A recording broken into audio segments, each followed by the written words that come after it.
Assalamualaikum warahmatullahi wabarakatuh. Betulan sekarang lagi ada yang viral nih, saya hubungkan dengan kehidupan ya. Saya suka mengambil segala sesuatu itu dari contoh kehidupan. Nah sekarang yang lagi viral nih di dunia bela diri dari sebuah perguruan. Makanya saya kasih judul di deskripsi saya ini ya, judulnya Pesan untuk Perguruan Harimau Utara, antara halu, malu, kepala batu. Ini hanya sebuah judul ya, ini pendapat saya mewakili netizen sih sebenarnya. Tapi saya sama sekali tidak ada niat buruk, bahwa saya juga tidak membenci, saya tidak kenal, saya juga jarang menonton channel-channel Cynthia Chandranaya sebelum ini ya, kecuali waktu yang sekarang viral ini saya ingin tahu ada apa sih sebenarnya gitu. Nah, kalau saya berpendapat ngambil di jalan tengah saja. Saya tidak mau mengutarakan ujaran-ujaran kebencian, karena gini, dalam hidup ini segala sesuatu keburukan akan berbalik kepada kita juga, kebaikan juga akan kembali kepada kita juga. Jadi saya sih ingin saya hanya di posisi tengah saja. Saya memberikan pendapat dari posisi saya saja. Saya bukan praktisi bela diri, saya juga bukan ahli bela diri, saya juga tidak tahu menahu tentang bela diri. Pernah belajar di waktu kecil, waktu SD, ya ikut-ikut olahraga saja. Itu saja. Nah, kemudian saya ingin pendapat ini seperti ini. Sebenarnya yang terjadi sekarang ada sesuatu ibarat kebakaran ya. Kebakaran ini berasal dari sebuah kertas yang terbakar, kemudian sampai akhirnya terbakar ke gedung besar misalnya. Mungkin seperti itu contohnya. Jadi awalnya sih masalah ini hanya kecil ya. Masalah ini sebenarnya kecil, tapi sayang dari pihak Harimau Utara, tepatnya Mbak Cece, Mbak Cynthia Chandranaya ini terlalu menyepelekan. Seperti api tadi, menyepelekan akan api kecil, nggak akan tersebar kemana-mana, nggak akan berbahaya. Padahal api kecil akan menjadi musuh, akan menjadi kuat ketika dia sudah besar. Api besar itu berawal dari yang kecil. Masalah besar itu awalnya dari kecil loh Mbak, ya. Itu. Jadi sangat disayangkan prestasi yang luar biasa, sudah mencapai subscriber 1,3 lebih ya, 1 juta lebih. Kemudian banyak orang yang viewsnya, jadi penontonnya banyak, bahkan dari luar negeri. Jadi kalau ada pendapat dari mereka ini, pihak Harimau Utara mengatakan bahwa kami ada anak kampung, kami anak daerah loh, itu di luar loh ya, di luar YouTube, di luar kamera mereka adalah anak daerah, mungkin ya tinggal di Lampung, tapi mereka dengan kreasi dan konten-konten video mereka sudah merambah ke internasional mancanegara. Itu loh, mereka jangan merendahkan diri, jangan merendahkan bahwa mereka hanyalah orang yang apa gitu, orang biasa dan bagaimana. Seharusnya mereka sadar dengan subscriber yang begitu banyak, mencapai 1 juta, itu udah kelasnya, levelnya nyampe internasional loh, udah besar. Sayang sekali ditangani secara kampung juga, padahal mereka udah seharusnya menanggapi ini secara profesional juga. Nah, yang saya sayangkan itu sebenarnya telatnya mengambil timing ya, kalau saya menyebutnya timing, waktu yang begitu saat ada kesempatan yang seharusnya mereka cepat mengklarifikasi, mereka menganggapnya sepele, enteng, sehingga akhirnya berlanjut seperti ini. Ya inilah konsekuensi dari apa yang sudah kita lakukan. Sama dengan api tadi, konsekuensinya terbakar satu gedung. Nah kalau sudah satu gedung, mau kita padamkan dengan api sebesar air dengan sebanyak apapun akan sulit, karena harus ada strategi-strategi tertentu, misalnya untuk memadamkan harus caranya bagaimana, nah itu harus orang yang ahli di bidang itu. Sama dengan sekarang, itu harus dihadapi oleh ahli menghadapi masalah seperti ini, gitu loh. Karena ini butuh seorang ahli untuk melawan hal-hal seperti ini. Gitu. Mereka bukan ahlinya, mereka hanya mereka ngakunya bahwa adalah penghobi silat yang penyuka dengan bela diri silat kampungnya seperti itu, tapi tidak bisa menghadapi hal-hal seperti ini gitu loh. Nah, disayangkan sebenarnya ketika ada kesalahpahaman, mungkin ya kesalahpahaman saya sebutnya, karena dari pihak MMA di awalnya pun mereka tidak nonton tuntas dan tidak menyelidiki isi video tersebut sebenarnya. Tidak mendalami video yang di-upload oleh pihak Harimau Utara, yaitu Cynthia Chandranaya. Nah, disayangkan ketika waktu itu masih di seputar video itu, seharusnya timing itulah yang tepat segera klarifikasi, tapi karena terlalu menganggap enteng, remeh, akhirnya ya ibarat bola itu bola bergulir. Hanya api sudah membesar, api terus bergerak, dan sekarang sudah masuk ke ranah pribadi, ranahnya sudah mulai masuk kemana-mana, bahkan dipertanyakan gelarnya, dipertanyakan apa-apanya, itu segala macamnya. Semua video-video bahkan dilihatkan, kemudian ya pokoknya benar-benar seolah-olah membunuh karakter. Sangat disayangkan. Kalaulah kemarin mereka sudah cepat mengambil keputusan, segera mengklarifikasi, mungkin tidak akan seperti ini jadinya.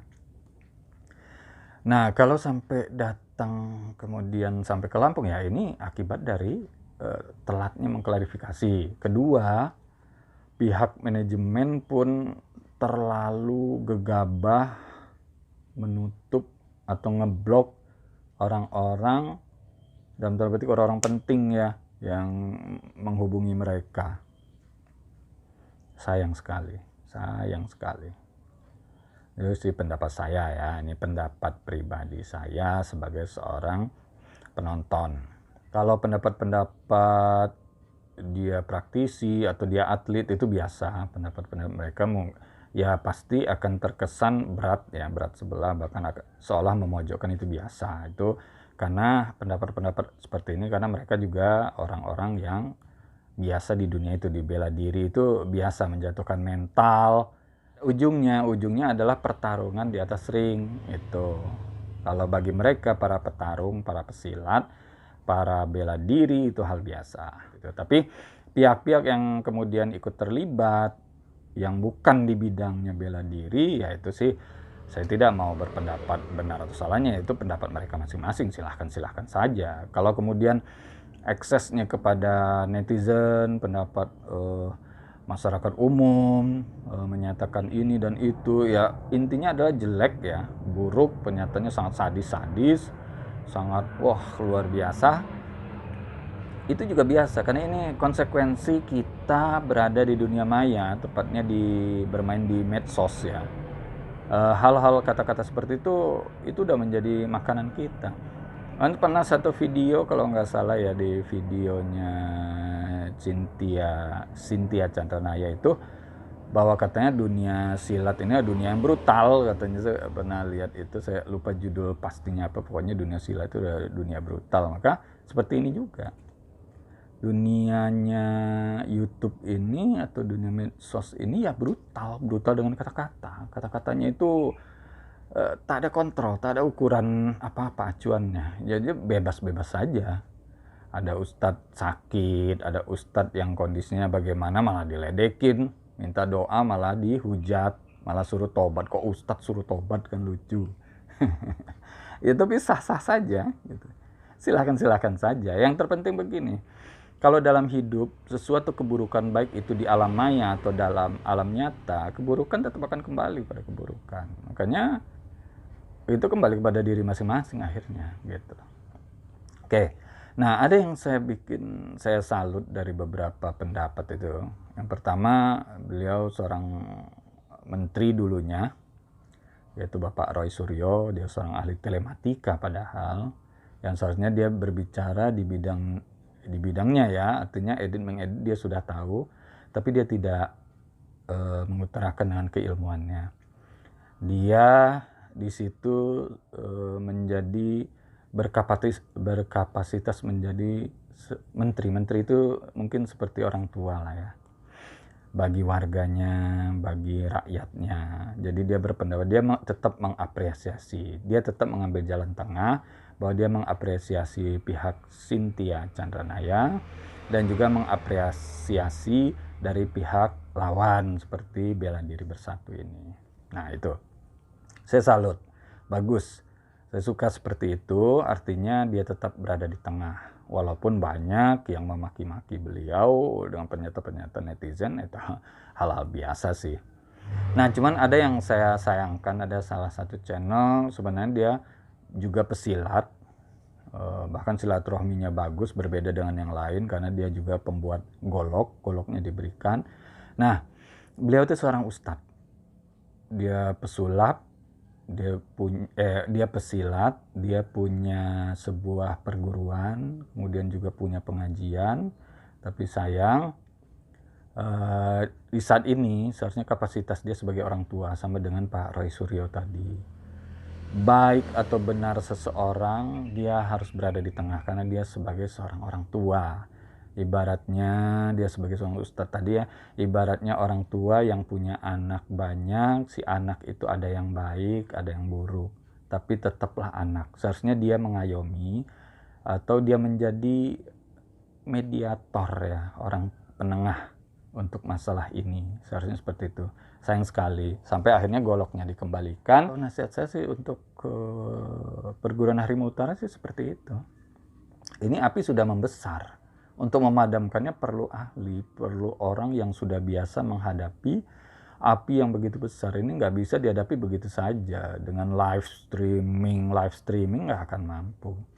Anda membuktikan juga dengan golok siluman asli sekalipun, ya akan datang lagi permintaan bukti-bukti selanjutnya. Ini sulit, udah sulit sekali karena timingnya sudah lewat.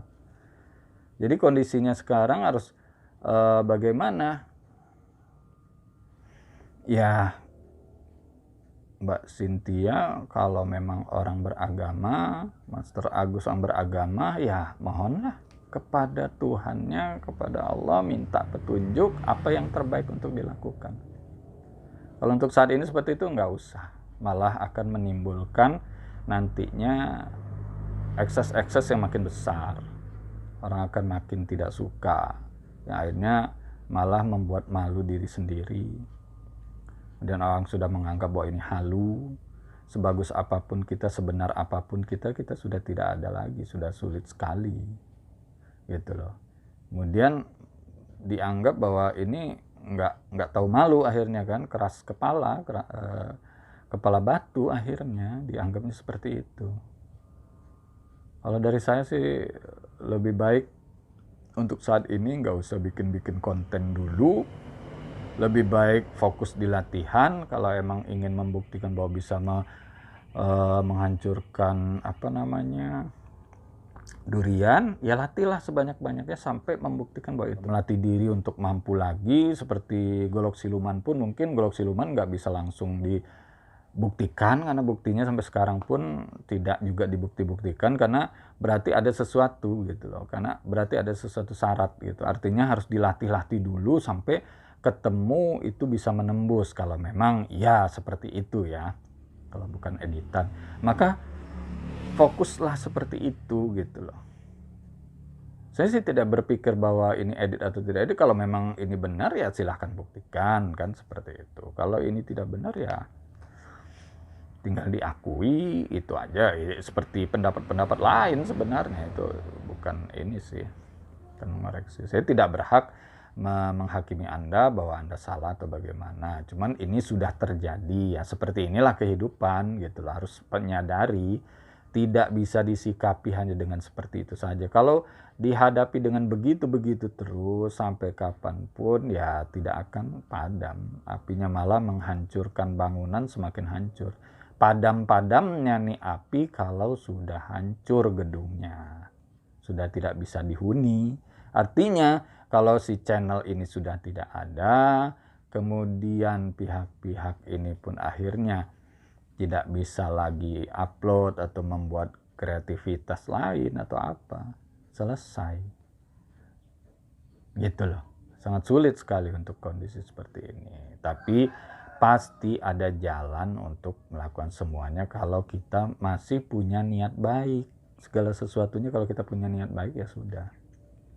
Gitu loh. Jangan menganggap sepele terhadap sesuatu. Gitu. Baik, itu saja dari saya. Video berikutnya saya akan mengulas bagaimana tentang sebutan master untuk seorang guru yang ya katanya gurunya Mbak Cynthia ini Master Agus. Apakah pantas disebut master? Apakah bagaimana, nanti akan saya bikin lagi sebuah video. Kemudian katanya membawa-bawa nama Tuhan. Nah, ini bagaimana gitu loh. Saya juga akan ngasih pendapat aja, tapi dari sudut pandang orang awam saja yang tahu ya agama sedikit, mengenai ya kehidupan saja, itu saja. Baik, terima kasih buat teman-teman semua. Assalamualaikum warahmatullahi wabarakatuh.